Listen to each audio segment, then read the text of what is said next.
Dans cette vidéo, nous allons faire le cours sur les lois à densité. Alors l'idée de ce chapitre, c'est que jusque-là, toutes les variables aléatoires qu'on utilisait prenaient qu'un nombre fini de valeurs.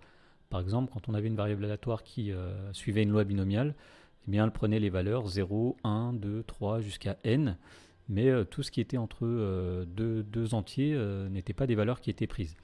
Eh bien, nous allons voir dans ce chapitre qu'on peut définir une notion de variable aléatoire où les valeurs prises sont tout un intervalle.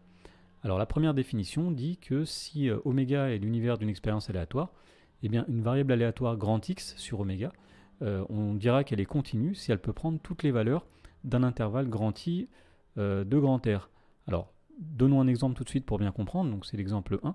Une entreprise produit des ampoules et on tire au hasard une ampoule dans la production et on note grand X la durée de vie en heures de cette ampoule. Donc la durée de vie n'est pas un entier, donc c'est pas soit 0 heure, soit 1 heure, soit 2 heures. La variable grand X, elle est continue car elle peut prendre toutes les valeurs dans l'intervalle 0 plus l'infini.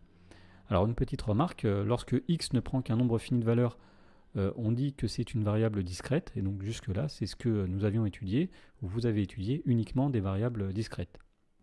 Alors il y a une notion qui est liée à la notion de variable continue, c'est ce qu'on appelle les fonctions de densité de probabilité. Alors pour comprendre ce que c'est qu'une fonction de densité de probabilité, voyons un exemple.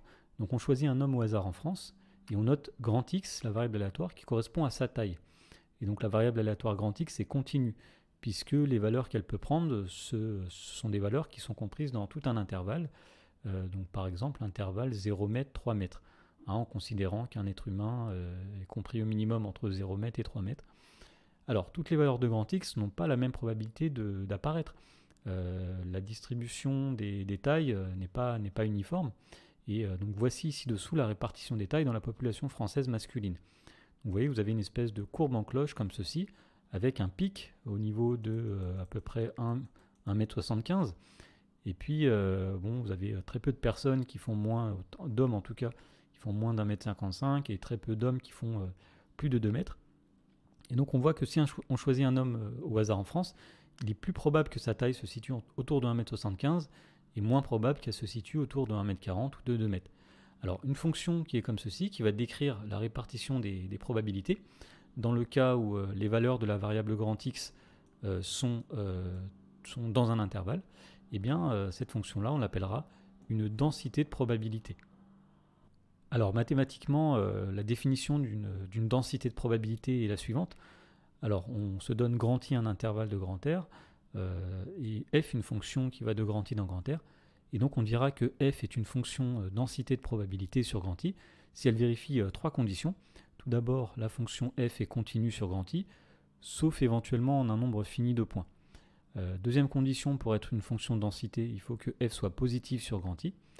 Et la troisième condition, il faut que l'aire totale sous la courbe soit égale à 1, ce qu'on note l'intégrale sur grand I de f qui est égale à 1. Alors, il y a quand même des choses à expliquer ici, puisque l'intégrale sur grand I, quand grand I est un intervalle qui est non borné, du type, je ne sais pas, par exemple 0 plus l'infini, alors pour définir une intégrale sur un intervalle de ce type-là, eh bien, il va falloir utiliser la notion de limite. Alors, il y a trois cas ici pour calculer l'intégrale de f sur grand I. Premièrement, si l'intervalle grand I, c'est un intervalle AB, où A et B sont deux nombres, pas de problème, c'est l'intégrale de A à B de f. Deuxième cas possible, si grand I, cette fois-ci, c'est un intervalle du type A plus l'infini, où A est un nombre réel. Eh bien, on dira que l'intégrale sur l'intervalle 0 plus l'infini, A plus l'infini, pardon, c'est la limite quand t tend vers plus l'infini de l'intégrale de A à t de f de x dx. Et dernier cas de figure possible, si l'intervalle grand I, c'est grand R tout entier, donc moins l'infini plus l'infini, eh bien, quand on parlera de l'intégrale de f sur grand I, on dira que c'est la limite quand t tend vers moins l'infini de l'intégrale de t à 0, premier morceau, plus la limite quand t tend vers plus l'infini de 0 à t de f, deuxième morceau. Et donc, pour qu'une fonction soit une densité de probabilité, il faut que cette intégrale soit égale à 1. Donc finalement, une fonction de densité de probabilité, c'est une fonction qui va représenter la répartition des probabilités, comme nous l'avions vu dans l'exemple avec la taille des hommes en France. Alors, on va voir quelques exemples de fonctions qui sont des densités de probabilité. Exemple numéro 3, on nous dit que si grand I est l'intervalle 0,1, on définit la fonction f par f de x égale 1. Donc c'est une fonction constante. Et on nous demande de montrer que cette fonction-là est une densité de probabilité. Alors pour montrer que c'est le cas, il y a trois choses à vérifier. que f est continu sauf éventuellement en un nombre fini de points, que f est continu et que l'intégrale sur l'intervalle grand I, donc entre 0 et 1, vaut 1. Alors tout d'abord, nous avons ici la représentation graphique de la fonction f, donc elle est constante, elle vaut toujours 1. Premièrement, f est une fonction continue, bon pas de souci, c'est une fonction constante. De plus, elle est positive, hein. Le nombre 1 est positif. Et dernière chose, il faut montrer que l'intégrale de 0 à 1, donc l'aire totale sous la courbe, vaut 100% si on veut, donc vaut 1. Alors l'intégrale de 0 à 1, c'est l'intégrale de f de x dx, c'est l'intégrale de 0 à 1 de 1 dx. Alors comme on a une fonction qui est constante, il suffit de multiplier la constante par la longueur de l'intervalle. Donc on va faire 1 fois 1 moins 0, et on trouve bien 1, c'est-à-dire que l'aire totale sous la courbe ici vaut 1. On peut donc affirmer que la fonction f est une fonction de densité. Alors autre exemple, cette fois-ci avec un intervalle non borné, on vous dit que grand I c'est l'intervalle 0 plus l'infini, et la fonction f est définie par f de x égale e de moins x. Et on demande de montrer que f est une densité de probabilité. Alors encore une fois, il faut vérifier trois choses. Tout d'abord, la fonction f est une fonction qui est continue, puisque la fonction exponentielle, on sait qu'elle est continue. Elle est positive sur grand I, e de moins x est toujours plus grand que 0. Et la dernière chose qu'il faut vérifier, c'est que l'intégrale de 0 à plus l'infini de e de moins x dx est égale à 1. Alors pour calculer une intégrale sur un intervalle qui est infini, on va commencer par calculer l'intégrale de 0 à t, où t est un nombre positif. Alors l'intégrale de 0 à t de f de x dx, c'est l'intégrale de 0 à t de e de moins x dx. Alors on connaît une primitive de e de moins x, c'est moins e de moins x. Donc entre 0 et t, c'est-à-dire donc moins e de moins t moins e de moins 0, c'est-à-dire moins e de moins t plus 1. Alors il s'agit maintenant de faire la limite quand t tend vers plus l'infini de cette expression. Quand t tend vers plus l'infini, le terme moins e de moins t va tendre vers 0, ce qui veut dire que l'intégrale de 0 à plus l'infini, c'est-à-dire la limite quand t tend vers plus l'infini de l'intégrale de e de moins x entre 0 et t vaut 1. La fonction f est donc bien une fonction de densité de probabilité. Alors un autre exemple de fonction de densité de probabilité, cette fois-ci définie sur l'intervalle grand I égale grand R tout entier, c'est la fonction f définie par 1 sur racine de 2pi exponentielle de moins 1 demi de x au carré. Alors cette fonction-là est un peu compliquée, en tout cas dans son expression.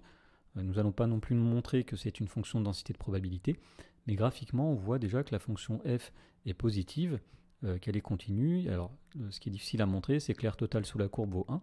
Mais en tout cas, nous avons un autre exemple de fonction de densité de probabilité dont on reparlera plus en détail dans le chapitre sur les lois normales. Alors dans l'exemple suivant, cette fois-ci, on va chercher quand est-ce qu'une certaine fonction est une fonction densité de probabilité. Donc on vous demande de déterminer le nombre k tel que la fonction qui a x associe kx au carré soit une densité de probabilité sur l'intervalle 0,1. Alors il faut vérifier les trois conditions, c'est-à-dire que f est continu, f est positive et que l'intégrale sur 0,1 est égale à 1. Alors premièrement, première chose, donc sur l'intervalle i égale 0,1, on sait que f est continu, kx carré c'est un polynôme. D'autre part, alors la fonction f sera positive si et seulement si k est positif, parce qu'on a un produit, x carré étant positif, donc le signe ne dépend que de k. Donc la première condition pour trouver un nombre k, il faut qu'il soit positif. Dernière chose à vérifier, il faut que l'intégrale de f soit égale à 1 sur l'intervalle 0,1. Alors on va calculer cette intégrale, donc c'est l'intégrale de kx carré entre 0 et 1, et on veut que le résultat soit égal à 1. Donc on cherche finalement k pour que cette intégrale soit égale à 1. Alors une primitive de kx carré, c'est k fois 1 tiers de x au cube. On a pris une primitive de x carré qui est 1 tiers de x au cube fois k. Et donc tout ça doit être égal à 1. Donc l'expression qui est à gauche est égale à k fois 1 tiers de 1 au cube, on a remplacé x par 1, moins k fois 1 tiers de 0 au cube, qui doit être égal à 1. Donc finalement on obtient donc 1 tiers de k qui est égal à 1, ce qui donne la condition k égale 3. Donc la fonction f sera une densité de probabilité si et seulement si le nombre k est égal à 3. Alors il est possible d'illustrer tout ça à l'aide d'un logiciel. Donc on a représenté ici la fonction kx au carré en fonction du paramètre k. Donc on voit qu'en faisant varier k, on a différentes fonctions. On remarque tout d'abord qu'effectivement quand k est un nombre négatif, eh bien la fonction est négative, donc ça ne peut pas être une fonction de densité de probabilité. Et deuxième chose, nous avons ici l'aire sous la courbe, et on voit qu'effectivement c'est lorsque k égale 3 que l'aire sous la courbe vaut 1, donc cela illustre bien le fait que la fonction f est une densité de probabilité si et seulement si k égale 3. Alors nous allons voir à présent comment utiliser des fonctions de densité pour calculer des probabilités. Donc on considère une variable aléatoire grand X qui est continue, c'est-à-dire que toutes ces valeurs sont dans un intervalle grand I, et on considère f une fonction de densité de probabilité qui va représenter grand X. Alors la probabilité que grand X appartienne à l'intervalle AB, nous allons la calculer de la manière suivante, donc c'est ce qu'on appelle P de X compris entre A et B, et bien c'est l'intégrale de A à B de f. Donc pour calculer des probabilités quand on a une variable continue, il s'agit finalement de calculer une intégrale. Et donc vous avez sur le schéma suivant l'illustration, si vous voulez, de tout ça, c'est que la probabilité que x soit compris entre A et B, c'est l'aire comprise entre la courbe de f, où f est la densité qui représente x, le nombre A et le nombre B. Alors faisons un exemple pour montrer comment utiliser des fonctions densité pour calculer des probabilités. Alors on tire au hasard un nombre réel grand X entre 0 et 10. Et on admet que grand X est une variable aléatoire continue qui a pour densité la fonction f définie par f de x égale 1 sur 10. Alors on demande de montrer que f est une fonction de densité de probabilité, et ensuite de donner la probabilité que le nombre tiré soit compris entre 2 et 4, et la probabilité que le nombre tiré soit égal à 3,1. Alors, commençons par montrer que f est une fonction de densité de probabilité. La fonction f est représentée ci-contre, on voit que c'est une fonction constante. Elle est donc continue sur l'intervalle 0,10. D'autre part, nous voyons que la fonction f est positive. Effectivement, 1 sur 10 est un nombre positif. Il s'agit de montrer maintenant que l'intégrale sur grand I, donc là grand I c'est l'intervalle 0,10, eh bien, est égale à 1. Alors l'intégrale de f entre 0 et 10, c'est l'intégrale de 1 sur 10. Donc, nous avons l'intégrale d'une constante, donc c'est l'aire d'un rectangle. Donc on va faire la longueur ici 10 fois 1 dixième, c'est-à-dire 1 dixième fois 10 moins 0, et on trouve bien 1. Donc la fonction f est bien une densité de probabilité. Nous allons donc pouvoir l'utiliser pour calculer les probabilités qui étaient demandées. Alors la probabilité que le nombre soit compris entre 2 et 4. Alors par définition, ou en tout cas d'après la propriété que nous avons vue précédemment, la probabilité que x soit compris entre 2 et 4, c'est l'intégrale de 2 à 4 de f de x dx. Donc sur le schéma ici, hop, c'est toute cette partie-là, c'est l'aire de toute cette partie-là qui va nous donner la probabilité cherchée. Alors l'intégrale de 2 à 4 de 1 sur 10, c'est 1 sur 10 fois 4 moins 2, puisque la fonction est constante, c'est-à-dire 2 sur 10. Donc on a 2 chances sur 10 que le nombre choisi soit compris entre 2 et 4. Alors on demandait aussi la probabilité que le nombre soit égal à 3,1. Alors pour faire cela, on va calculer P de x égale 3,1.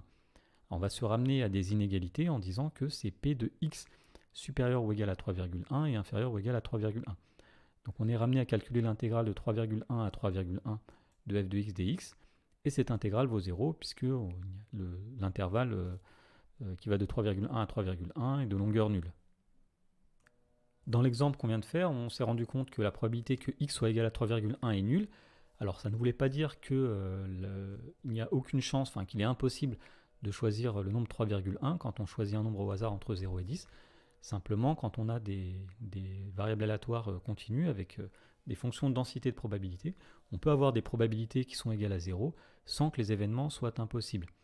Alors nous allons voir une propriété qui dit que si x est une variable aléatoire continue, qui a pour densité f, alors p de x égale alpha, où alpha est un réel, ce sera toujours 0.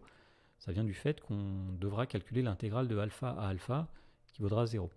Deuxième propriété qui était valable pour les variables discrètes, p de x strictement supérieur à alpha, c'est 1 moins p de x inférieur ou égal à alpha. Et dernière chose à comprendre, c'est que si vous calculez p de x strictement compris entre alpha et bêta, eh bien c'est la même chose que si vous incluez alpha et bêta. C'est égal à p de x supérieur ou égal à alpha et inférieur ou égal à bêta. Ça vient du fait, encore une fois, que la probabilité que x soit égal à un nombre ponctuel vaut 0. Et donc on peut mettre inférieur ou égal ou inférieur strict dans tous les cas. Alors attention, ça n'était certainement pas vrai pour les variables discrètes, mais pour les variables continues, on pourra utiliser cette propriété. Pour finir cette première partie du cours sur les lois de densité, nous allons parler de la notion d'espérance que vous connaissez déjà dans le cas d'une variable discrète, et nous allons étendre sa définition au cas d'une variable continue. Alors la définition est la suivante: si grand X est une variable continue qui est à valeur d'un grand I et qu'on appelle f sa fonction de densité de probabilité, eh bien l'espérance de grand X, par définition, qu'on note E de grand X, ce sera l'intégrale sur l'intervalle grand I de x fois f de x dx. Alors ce nombre s'interprète comme la valeur moyenne de la variable grand X, c'était le cas aussi pour les espérances de variables discrètes, et cette formule est à rapprocher de la formule que vous connaissiez dans le cas discret, c'est-à-dire que e de grand X c'était la somme des xi fois pi. Alors la somme ici est remplacée par une intégrale, les xi sont remplacés par x et les pi, les probabilités, sont remplacées par f de x. Voyons donc un exemple de calcul d'espérance. Alors on donne f, la fonction définie par morceau, donc la fonction f vaut 1 quart si x appartient à l'intervalle 1, 5, elle vaut 0 sinon. On demande de calculer l'espérance d'une variable aléatoire grand X qui aurait pour densité la fonction f. Alors on va revenir à la définition. Donc la définition, c'est que l'espérance de grand X, c'est l'intégrale sur grand I, donc ici de 1 à 5, de x fois f de x. Alors on remplace f de x par 1 quart, donc c'est l'intégrale de 1 à 5 de x fois 1 quart, de 1 quart de x. Pour calculer cette intégrale, on trouve une primitive de x fois 1 quart, c'est-à-dire 1 quart fois 1 demi de x carré, 1 demi de x carré étant une primitive de x. Autrement dit, 1 huitième de x au carré, pris entre 1 et 5. C'est-à-dire 1 huitième fois 5 au carré, moins 1 huitième fois 1 au carré. Alors lorsqu'on calcule, on obtient la chose suivante. Donc 1 huitième fois 5 au carré, ça fait 25 huitièmes, moins 1 huitième, autrement dit c'est 24 huitièmes. Et donc l'espérance de la variable grand X est égale à 3. Alors une dernière notion à connaître, c'est la notion de médiane d'une variable aléatoire. Alors la médiane, c'est le nombre m tel que p de x inférieur à m est égal à 0,5. Donc vous avez 50% des valeurs de grand X qui sont inférieures à m et 50% des valeurs de grand X qui sont supérieures à grand M.